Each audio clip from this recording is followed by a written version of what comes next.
wabarakatuh. Innal hamdalillah nahmaduhu wa nasta'inuhu wa nastaghfiruh wa na'udzu billahi min shururi anfusina wa min sayyiati a'malina. Man yahdihillahu fala mudilla lahu wa man yudlil fala hadiyalah. Wa asyhadu an la ilaha illallah wahdahu la syarika lah wa asyhadu anna Muhammadan abduhu wa rasuluhu amma ba'd. Alhamdulillah, ma'asyiral muslimin, para jamaah sekalian rahimani wa rahimakumullah. Kita lanjutkan kembali kajian kita, meneruskan pembahasan kitab Kupas Tuntas Memahami Kalimat Syahadat menurut Aqidah Ahlus Sunnah wal Jamaah, yang disusun oleh Al-Ustaz Yazid bin Abdul Qadir Jawaz hafizahullahu ta'ala. Pada pertemuan yang lalu kita memasuki pembahasan kesalahan sebagian orang dalam menafsirkan kalimat tauhid la ilaha illallah beserta bantahannya. Ya.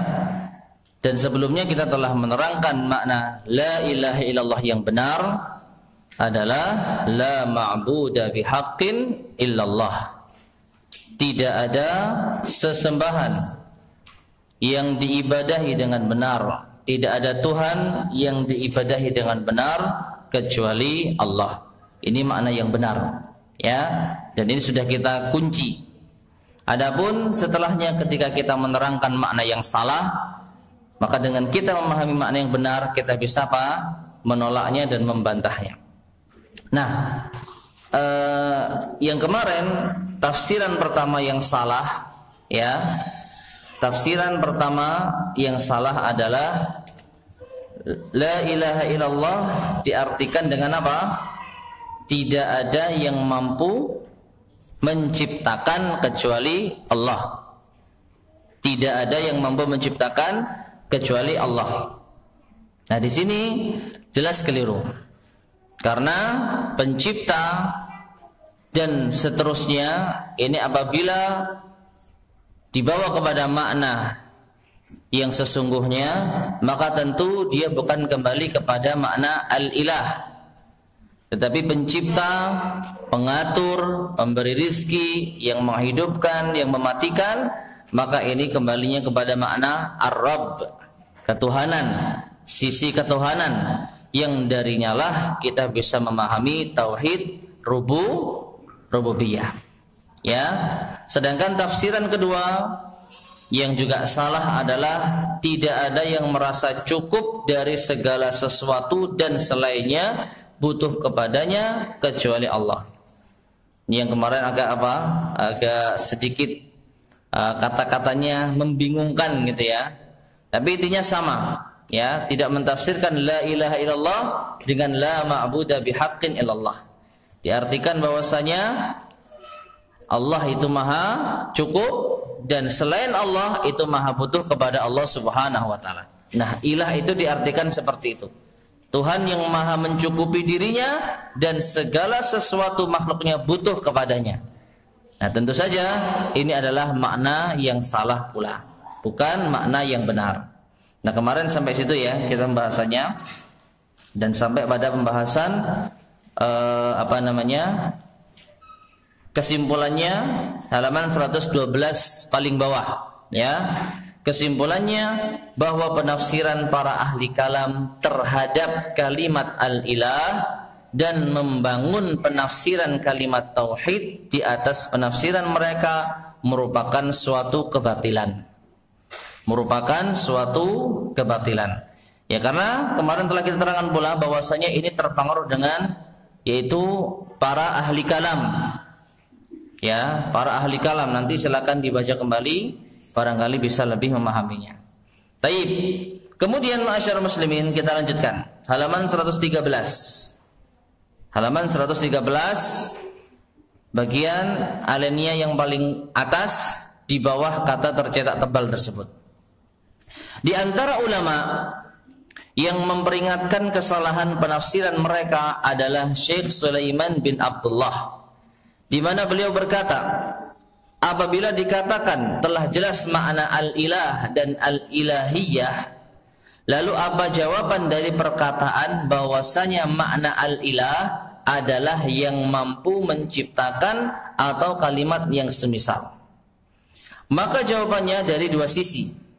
Jadi intinya, kalau ada yang mengatakan bahwasanya al-ilah atau al-ilahiyah itu maknanya adalah yang menciptakan dan yang semisalnya, lalu apa bantahannya?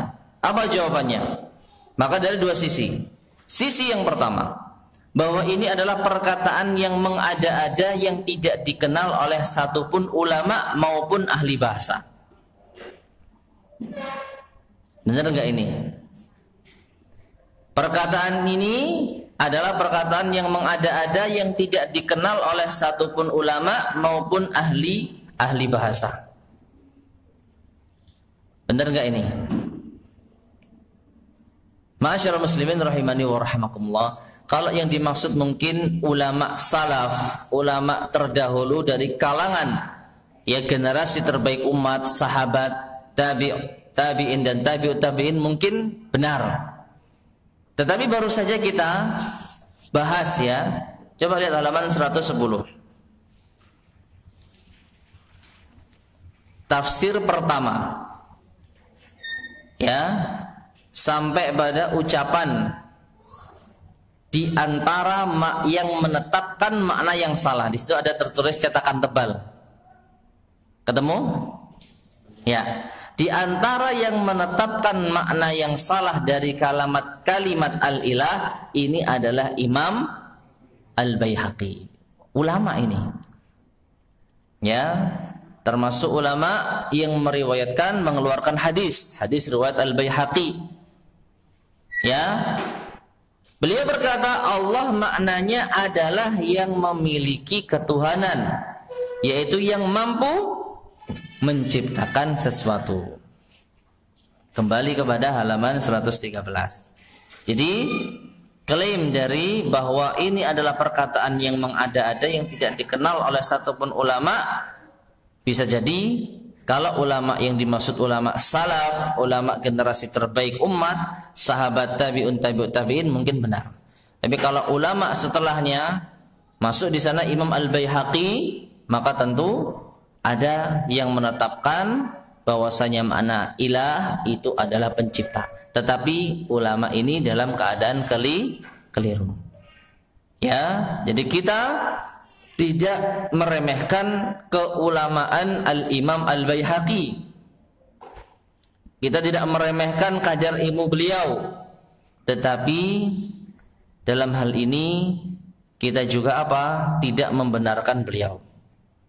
Karena beliau berpendapat makna al-ilah ini maknanya ketuhanan yang mampu menciptakan, dan ini merupakan suatu kesalahan karena banyak dalil-dalil yang menunjukkan, demikian pula penjelasan para ulama yang lebih terdahulu, bahwasanya yang dimaksud dengan al-ilah adalah yang diibadahi, yang disembah. Nah ini, sehingga ma'asyarul muslimin rahimani wa rahimakumullah, tanpa mengurangi sekali lagi kedudukan Imam Al-Baihaqi, beliau tetaplah termasuk golongan para ulama, namun kesalahan beliau tidak kita benarkan. Taib, kita lanjutkan. Bahkan perkataan mereka sesuai dengan apa yang telah kami paparkan sebelumnya, maka jadilah ini perkataan yang batil.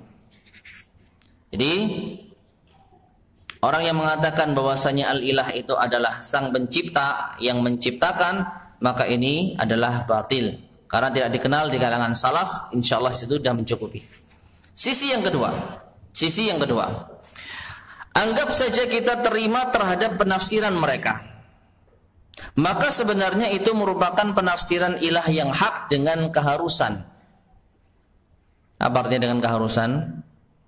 Wallahu alam. Dugaan saya yang dimaksud di sini adalah dalalatul iltizam, yaitu semacam konsekuensi dari Tuhan kita adalah Allah, maka kita harus menyembah hanya kepada Allah. Karena kita mengakui Tuhan yang menciptakan, yang memberi rizki, yang mengatur alam semesta itu adalah Allah, maka konsekuensinya kalau kita mau ibadah hanya kepada Allah. Ya. Jadi kalaupun benar al-ilah ini diartikan dengan Tuhan yang menciptakan, maka harus tetap ada keterangannya. Ya, makanya kita nggak menyalahkan kalau la ilaha illallah itu diartikan dengan apa? Tidak ada Tuhan yang disembah. Tuhannya kita masukkan, Tuhannya tetap kita munculkan.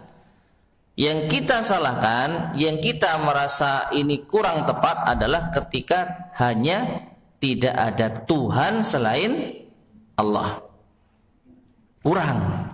Tapi kalau tidak ada Tuhan yang disembah, yang diibadahi selain Allah, benar.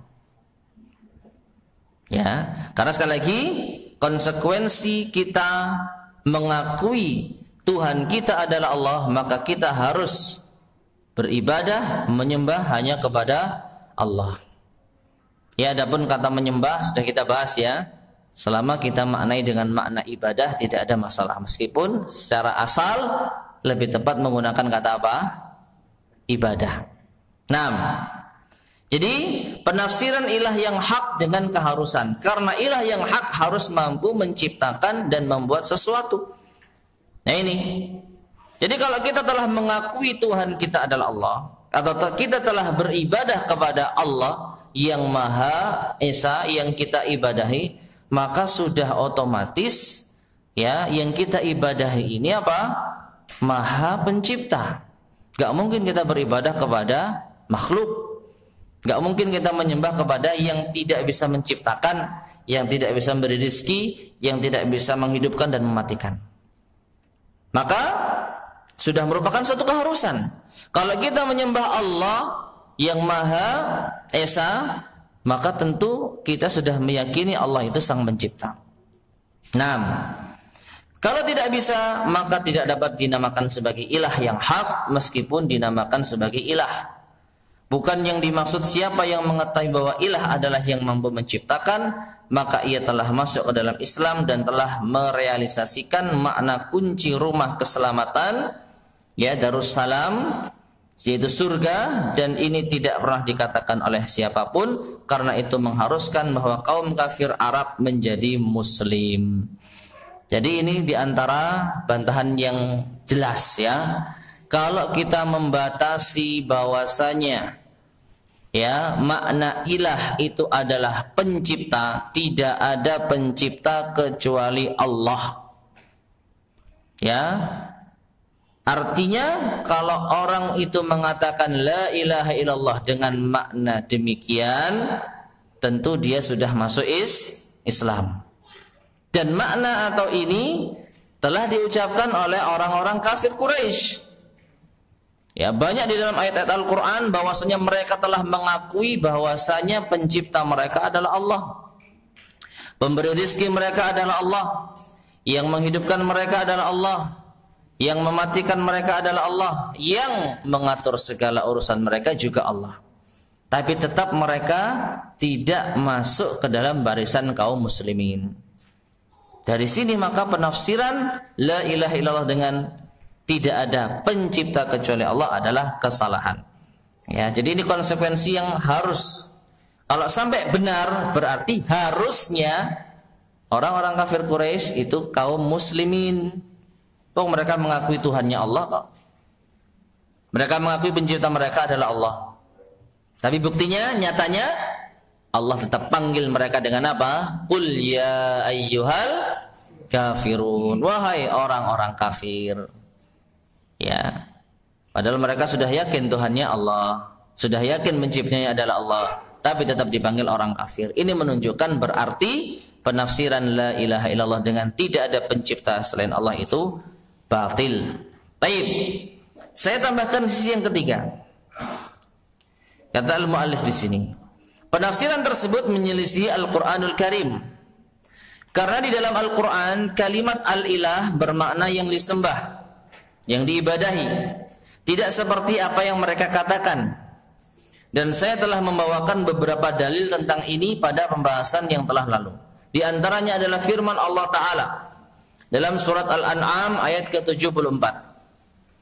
Wa idh qala Ibrahimu li abihi azara atattakhidhu asnaman alihah.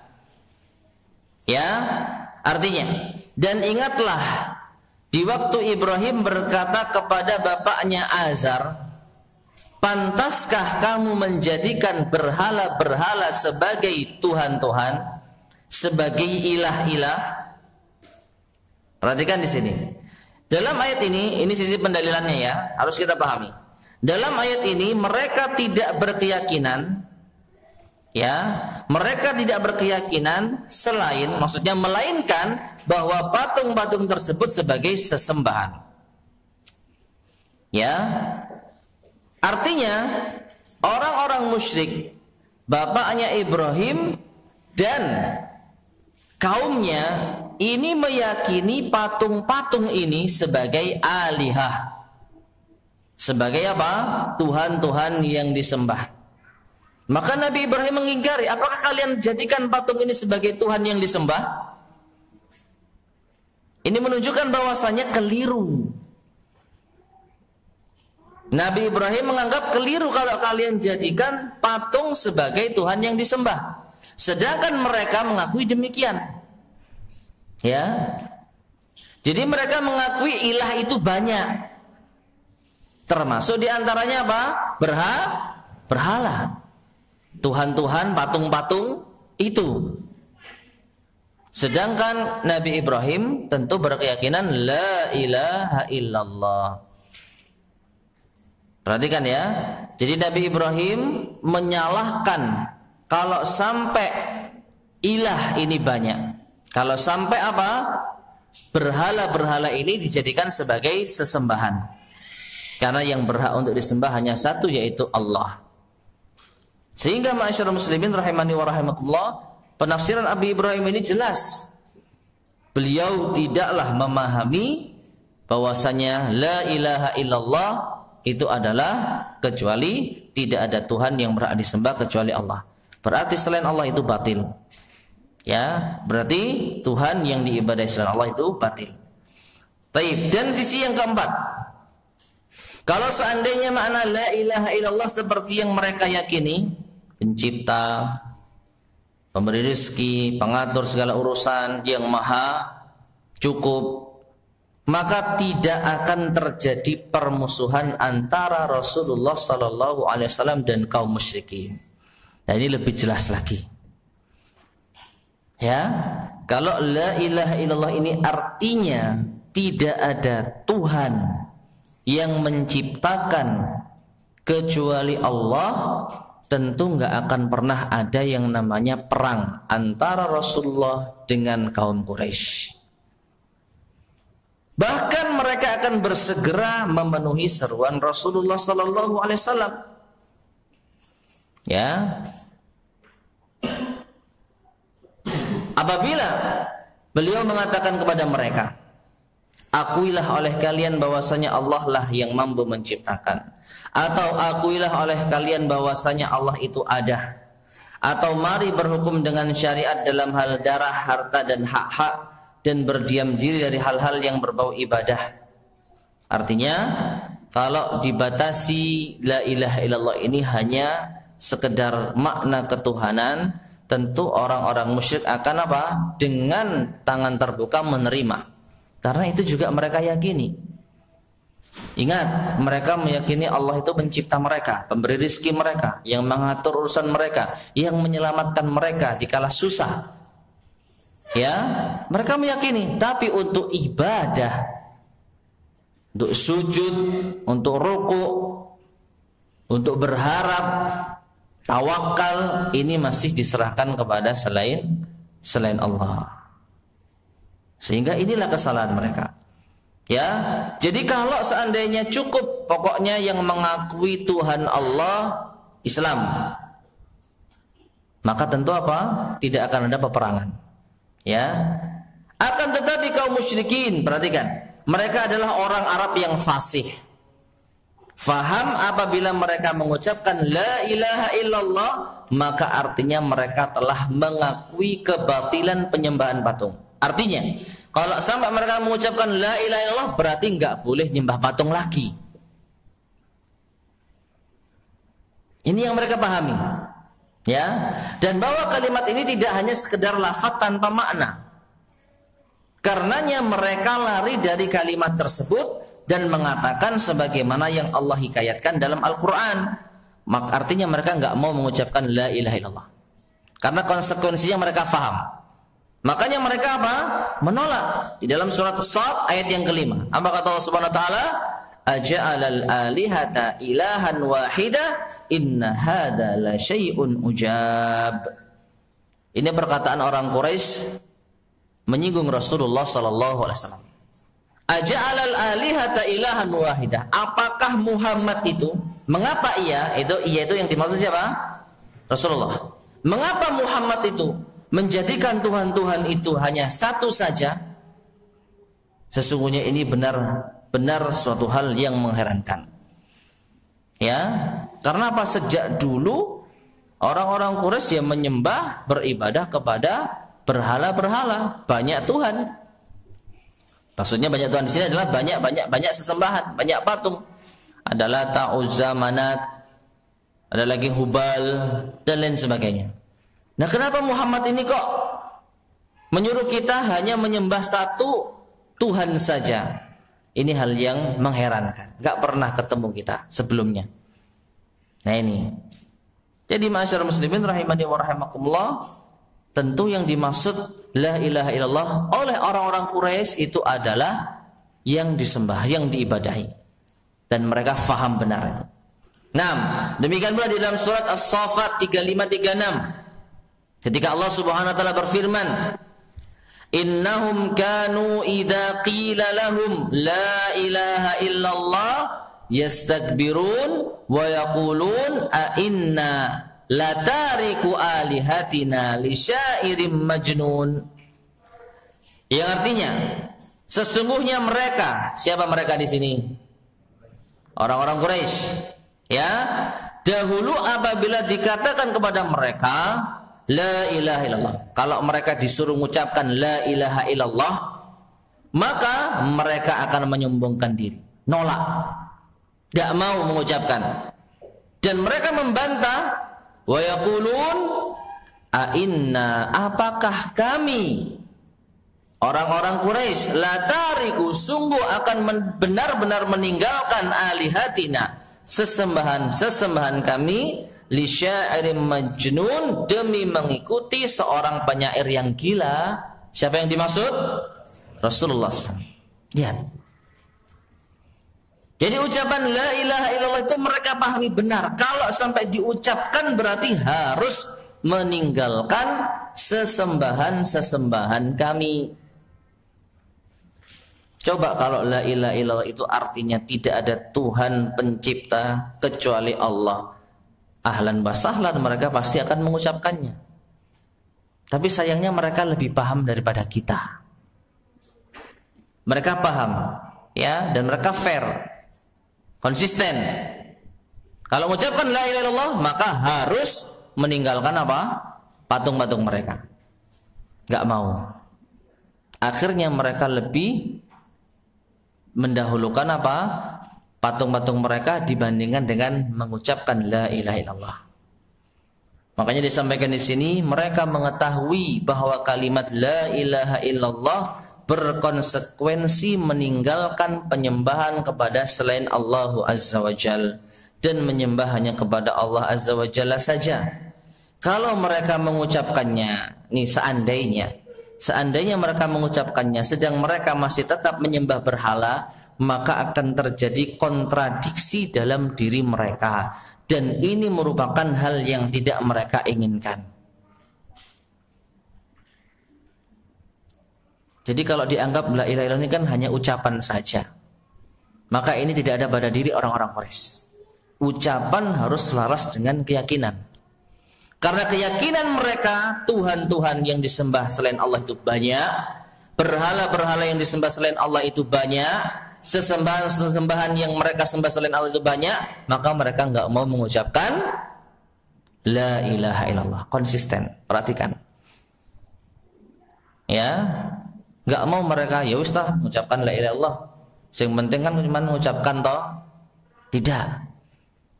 Sampai suruh mengucapkan saja enggak mau. Karena apa? Mereka meyakini sesembahan-sembahan selain Allah itu apa? Dibenarkan. Nah ini. Lalu di sini menyinggung keadaan umat zaman ini. Adapun penyembah kumur di zaman sekarang, mereka tidak merasakan kontradiksi dalam diri mereka dan bersikap acuh. Mereka mengucapkan la ilaha illallah dan mereka batalkan kalimat tersebut dengan menyembah orang-orang yang sudah mati dan mendekatkan diri mereka kepada kubur-kubur dengan berbagai macam ibadah. Karena apa, Pak? Karena kebodohan mereka. Karena mereka enggak faham la ilaha illallah. Dipikir la ilaha illallah itu cuman sekedar ucapan. Tidak ada Tuhan selain Allah. Oh ya, cukup Islam, Muslim. Adapun perbuatan syirik, meminta-minta kepada selain Allah, meminta-minta kepada kuburan yang dikeramatkan, percaya terhadap jimat, percaya terhadap ramalan. Oh, ini enggak ada hubungannya dengan la ilaha illallah. Oh, saya masih ngakui Tuhanku Allah kok. Nah ini. Ya, maka orang yang berakal pasti akan apa? Menilai orang-orang musyrik di zaman dahulu lebih pandai dibandingkan dengan sebagian para penyembah kubur di zaman sekarang. Mereka lebih konsisten, mereka lebih tegas. Gak mau Islam, gak mau la ilaha illallah, gak mau ya gak mau. Kalau sekarang mengucapkan la ilaha illallah ya, tetapi justru mengamalkan hal yang membatalkan la ilaha illallah itu sendiri. Dan ini tentu saja apa? Suatu musibah. Taib. Maka celakalah bagi orang yang Abu Jahal dan Abu Lahab lebih mengetahui makna la ilaha illallah daripada dia. Artinya apa? Celakalah orang yang lebih bodoh dibandingkan dengan Abu Lahab dan Abu Jahal. Artinya Abu Jahal lebih pinter. Karena apa? Dia faham la ilaha illallah, faham. Cuman karena hawa nafsu dia nggak mau mengikutinya. Nah, orang di zaman sekarang nggak paham la ilaha illallah, tidak paham makna yang sesungguhnya. Sehingga apa? Nggak sadar kalau mereka ternyata berbuat kesyirikan yang menjadi pembatal kalimat yang mereka ucapkan itu sendiri. Jadi kontradiksinya jelas. Nah, jadi ini penafsiran yang kedua, ya, yang banyak disusuli oleh penjelasan dan bantahan-bantahan. Jadi sebenarnya pentafsiran yang kedua yang salah itu adalah tidak ada yang merasa cukup dari segala sesuatu dan selainnya merasa butuh kepadanya kecuali Allah. Ringkasnya, la ilaha illallah adalah tidak ada Tuhan yang maha cukup dan segala sesuatu selain butuh kepada Allah. Ini adalah penafsiran yang batil pula. Tafsir yang ketiga, kita lanjutkan. Tafsir yang ketiga dari penafsiran yang apa? Penafsiran yang apa? Yang salah. Kalau penafsiran yang benar cuma satu, otomatis penafsiran yang ketiga kalau ada yang keempat, kelima, keenam, ketujuh salah semua.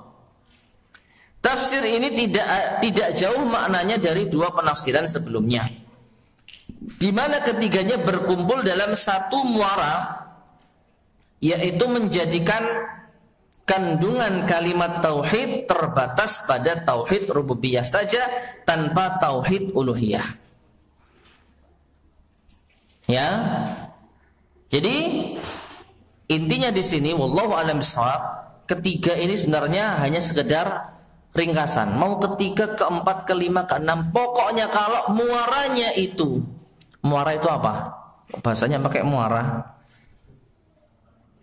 Hah? Ujung sebelum keluar menuju laut gitu ya. Jadi sungai bercabang-cabang, muaranya satu. Nah ini jalan keluar menuju laut satu. Itu muara ya namanya ya. Ya. Nah intinya sungai ini banyak macamnya, tapi ujung-ujungnya jalur yang sini maka salah. Ya. Mau lewat mana saja, mau penjelasannya seperti apa, tapi kalau ujung-ujungnya mencukupkan dengan tauhid rububiyah, la ilaha illallah, ilah itu hanya dipahami dengan rububiyah. Banyak rububiyah, ya. Nanti mungkin ada yang mentafsirkan yang dimaksud la ilaha illallah itu tidak ada yang menghidupkan kecuali Allah. Enggak. La ilaha illallah itu adalah tidak ada yang mengatur kecuali Allah. Yang satu lagi, la ilaha illallah itu adalah tidak ada yang mematikan kecuali Allah. Yang satu lagi, la ilaha illallah itu adalah tidak ada yang memberi rezeki kecuali Allah. Semuanya satu model. Ujung-ujungnya apa? Ini adalah masalah rububiyah, ketuhanan. Maka salah. Mau pentafsiran ketiga, keempat, kelima, kalau membatasi ilah itu hanya pada makna Rabb, makna Tuhan, maka salah. Nah ini, ya, berkumpul dalam satu muara, yaitu menjadikan kandungan kalimat tauhid terbatas pada tauhid rububiyah saja tanpa tauhid uluhiyah. Tafsir ini terkenal di kalangan sebuah kelompok yang berkecimpung dalam dakwah mengajak manusia kepada manhaj mereka, di mana mereka selalu menetapkan dalam setiap majelis apabila mereka menjelaskan kalimat yang baik, maksudnya kalimat thayyibah la ilaha illallah, bahwa maknanya menurut mereka adalah mengeluarkan keyakinan yang rusak terhadap segala sesuatu dari hati dan memasukkan keyakinan yang benar akan zat Allah. Tambah panjang Pak ya. Yang bisa ngeringkas siapa Pak? Mengeluarkan keyakinan yang rusak terhadap segala sesuatu dari hati dan memasukkan keyakinan yang benar akan zat Allah. Memasukkan keyakinan yang benar akan zat Allah. Bahwa, nah ini baru jelaskan, tiada pencipta kecuali Allah. Nah itu artinya, kalau ada yang mengakui ya keyakinan yang rusak, ada pencipta selain Allah, nah berarti dia belum la ilaha illallah. Harus dikeluarkan dulu keyakinan yang rusak terhadap Allah, lalu masukkan keyakinan yang benar, pencipta adalah Allah. Benar ya, tidak ada yang memberi rezeki kecuali Allah. Kalau masih ada yang mengaku ada yang memberi rezeki kecuali Allah, berarti dia pemahamannya masih rusak, keyakinannya masih rusak. Keluarkan, yakini Allah lah pemberi rezeki. Ya, saya sekarang yakin Allah pemberi rezeki. Nah berarti sudah benar la ilaha illallahmu. Ya, dan tiada yang mengatur alam semesta ini kecuali Allah, ini pun juga sama. Intinya ujung-ujungnya adalah masalah rububiyah. Kemudian Syekh Muhammad bin Shalih Al-Utsaimin rahimahullah pernah ditanya tentang tafsir ini. Beliau menjawab dengan jawaban yang bagus. Penulis bawakan di sini supaya faedahnya tersebar. Beliau rahimahullah berkata, tafsir ini tidaklah benar, karena penafsiran yang seperti ini tidak akan terwujud kecuali hanya tauhid rububiyah saja. Dan sudah diketahui bersama bahwa tauhid rububiyah saja tidak dapat memasukkan seseorang ke dalam Islam. Gak cukup. Cuman yakin Allah pencipta, tapi gak mau ibadah hanya kepada Allah, masih belum dikatakan masuk ke dalam Islam. Kalau seandainya tauhid rububiyah memasukkan seseorang ke dalam Islam dan melindungi darah dan hartanya, maka kaum musyrikin yang diutus kepada mereka Nabi Muhammad SAW tidak halal darahnya. Gak boleh Rasulullah perangi mereka. Ya, kalau seandainya la ilaha illallah ini hanya sekedar mengakui pencipta adalah Allah, maka Rasulullah berdosa kalau sampai memerangi mereka. Mereka mengakui la ilaha illallah. Ini seandainya ya. Seandainya demikian. Nah ini. Demikian pula karena mereka beriman dengan iman yang sempurna, mereka mengakui dengan pengakuan yang sempurna bahwa Allah yang menciptakan, yang memberi rizki, dan yang mengatur alam semesta ini. Tetapi meskipun demikian, pengakuan dan keyakinan mereka tidak memasukkan mereka ke dalam Islam. Bahkan Nabi SAW menghalalkan harta dan darah mereka, menawan anak-anak dan wanita-wanita mereka, dan mengambil tanah-tanah mereka. Tentu setelah terjadi yang namanya peperangan. Nah, dan makna kalimat tauhid yang benar, dan ini pungkasannya diulang lagi agar kita semakin mantap, adalah tiada sesembahan. Kalau mau sempurna, tidak ada yang diibadahi, yang berhak diibadahi dengan benar kecuali Allah, dan bahwa sesembahan selain Allah tabaraka wa ta'ala adalah batil. Sebagaimana firman Allah Ta'ala, dzalika bi annallaha huwal haqq wa annama yad'una min dunihi huwal batil. Dalam surat Al-Hajj ayat ke-62.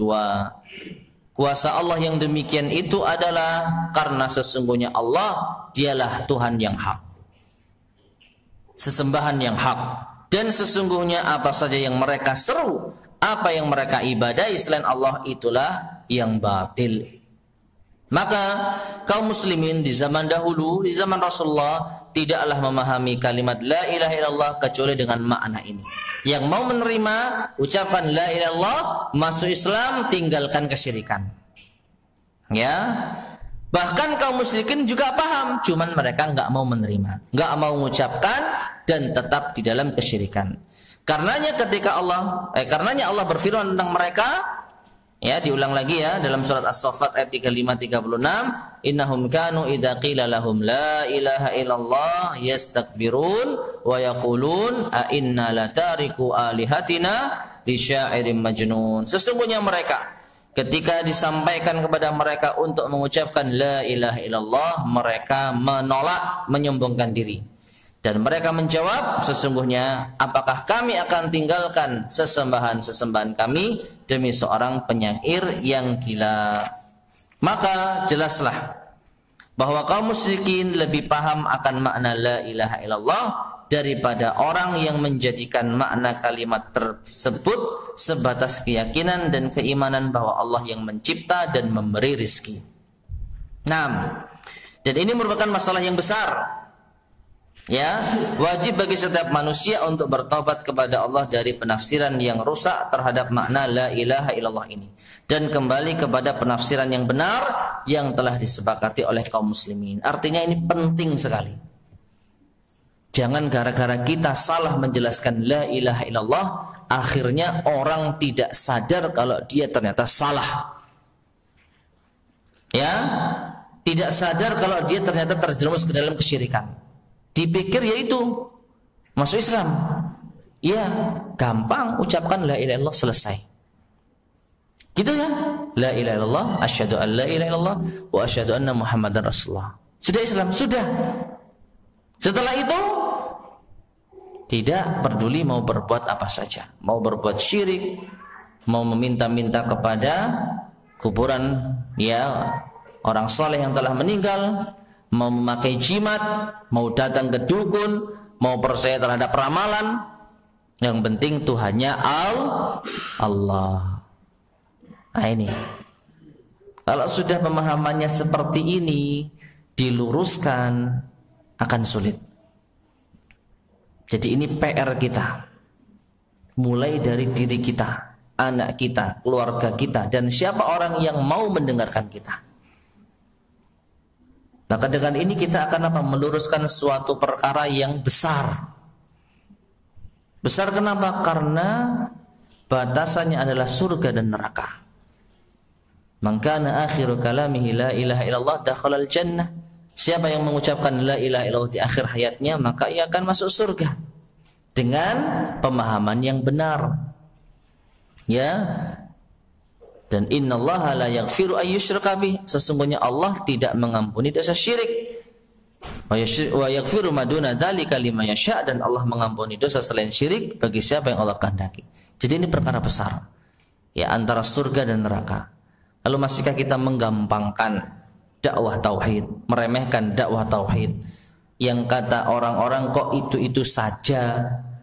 Ya, kok yang dikaji itu-itu saja. Padahal ini pada hakikatnya kita coba untuk menyelamatkan manusia dari neraka menuju surga. Karena inilah yang akan kekal abadi di akhirat. Adapun dunia ini hanya sementara, ya, dan serba relatif. Kadang orang merasa cukup dengan ini, ada orang merasa cukup dengan itu, ya. Kadang orang ekonomi biasa-biasa saja dan seterusnya, ya. Tidak terlalu mementingkan ini, tidak terlalu mementingkan itu, tidak berdampak apa-apa di akhirat, di dunia dan di akhirat. Tapi kalau la ilaha illallah, dampaknya sangat besar. Jadi kalau sampai kita salah dalam mentafsirkan dan kita biarkan umat salah dalam mentafsirkan, maka berapa banyak orang yang akan terjerumus ke dalam api neraka jahanam, naudzubillah min dzalik. Tentu kita enggak ingin. Kita ingin kaum muslimin selamat dunia akhirat. Sebagaimana itu ciri orang-orang yang beriman. Ya, ciri orang yang sempurna keimanannya. La yu'minu ahadukum hatta yuhibba li akhihi ma yuhibbu li nafsihi. Tidak sempurna keimanan salah seorang di antara kalian hingga ia mencintai untuk saudaranya sebagaimana ia cintai untuk dirinya. Kalau kita ingin kita masuk surga, maka ketika kita ingin agar saudara kita juga masuk surga, iman kita sempurna. Ya, kalau kita ingin kita paham la ilaha illallah yang benar, lalu kita juga ingin agar saudara kita mendapatkan keterangan la ilaha illallah yang benar, maka keimanan kita akan semakin sempurna. Meskipun terkadang pahit, ya, kita dahulu juga merasakan kepahitan. Tentu dengan tingkatan yang berbeda-beda. Di antara kita mungkin ada yang mudah menerima, mungkin ada yang sempat berontak. Selama ini ngaji ya gini kok, sekarang kok disuruh meninggalkan ini dan itu. Ya, tapi intinya apa? Setelah kita dapat hidayah, kita senang enggak? Kita senang enggak? Nah, maka kalau kita ingin saudara kita juga seperti kita dan kita ingin agar mereka mendapatkan hidayah pula, maka disitulah insya Allah tanda kesempurnaan iman seseorang. Dan ini tantangannya cukup berat. Tapi sekali lagi, pahalanya sangat besar, bisa menentukan surga dan neraka. Nah, kemudian masyarakat muslimin rahimani wa rahimakumullah, kalimat ini juga telah dipahami dengan benar oleh kaum musyrikin yang telah diperangi oleh Nabi sallallahu alaihi wasallam, dan bahwa makna dari mereka dan bahwa makna dari kalimat yang agung ini adalah tiada sesembahan yang berhak disembah dengan benar kecuali Allah. Ini makna yang benar yang wajib diketahui. Maka wajib bagi penanya, ini kemungkinan ada soal jawab ya. Ini masih ucapannya Syekh Muhammad bin Shalih Al-Utsaimin. Ya, maka bagi penanya wajib untuk kembali kepada al-haq dan kebenaran, dan hendaknya ia mengatakan bahwa tauhid ar-rububiyah satu perkara dan tauhid al-uluhiyah perkara lainnya. Ya, hanya saja saling apa? Saling berhubungan. Sebagaimana yang sering saya sampaikan, kalau orang sudah mengakui Tuhannya Allah, maka wajib beribadah hanya kepada Allah. Kalau orang sudah beribadah kepada Allah, maka otomatis dia sudah mengakui Tuhannya Allah. Ya, ini yang disebut apa? At-tauhidul uluhiyah yatadammanu tauhidar rububiyah. At-tauhidur rububiyah yastalzimu tauhidal uluhiyah. Nah, jadi hendaknya ia mengatakan bahwa tauhid ar-rububiyah satu perkara dan tauhid al-uluhiyah perkara lainnya, serta tidak akan sempurna salah satu dari keduanya tanpa yang lainnya. Ini ucapan Syekh Muhammad bin Shalih Al-Utsaimin. Dan tafsir yang keempat yang terakhir yaitu apa? Tafsir yang salah. Ada juga yang menafsirkan kalimat la ilaha illallah dengan tidak ada Tuhan selain Tuhan. Apa bedanya, Pak? Coba dilihat. Baca. Tidak ada Tuhan selain Tuhan. Sebagaimana yang tertulis dalam buku tulisan Dr. Nur Khalis Majid, pendiri Mara Madinah yang sesat dan menyesatkan. Ini kata Ustaz Yazid, ya. Tidak ada Tuhan kecil selain Tuhan besar. Hurufnya itu loh Pak, dilihat. Ya, ini penafsiran dari mana? Ya, dalam bahasa Arab nggak ada huruf kecil, huruf besar. Al-Quran turun dalam bahasa Arab yang jelas. Mau Tuhan pakai T kecil, mau Tuhan pakai T besar, nggak ada ngefeknya. Ya, jadi ini mungkin tafsir apa ini? Wallahu alam. Ya, yang jelas ini adalah keliru dan membingungkan. Apa maksudnya? Tidak ada Tuhan selain Tuhan. Ya, tidak ada Tuhan selain Tuhan. Wallahu a'lam bishawab. Tayyib ma'asyiral muslimin rahimani wa rahimakumullah. Ya, jadi inilah penjelasan dari tafsir la ilaha illallah yang menyimpang. Intinya ada 3 dan ujung-ujungnya dengan segala kerumitan yang mungkin ungkapan-ungkapan yang disebutkan, intinya menjadikan ilah itu hanya sebatas makna rububiyah, dan ini kesalahan yang sangat fatal. Maka yang benar cuma satu, ilah itu dari kata al-uluhiyah yang maknanya ibadah, yang diibadahi, yang disembah. Satu-satunya Tuhan yang disembah hanyalah Allah Subhanahu wa taala. Selainnya adalah batil. Wallahu a'lam bishawab. Baik. Selanjutnya rukun-rukun kalimat la ilaha illallah ini cukup panjang. Jadi mungkin kita cukupkan sekian agar besok kita bisa lebih fresh lagi dalam mengkaji pembahasan kitab ini. Mungkin ini yang bisa kita sampaikan pada pertemuan kita di malam hari ini. Kurang lebihnya saya mohon maaf. Sebelum kita akhiri, barangkali ada yang mau disampaikan, ditambahkan, monggo silakan.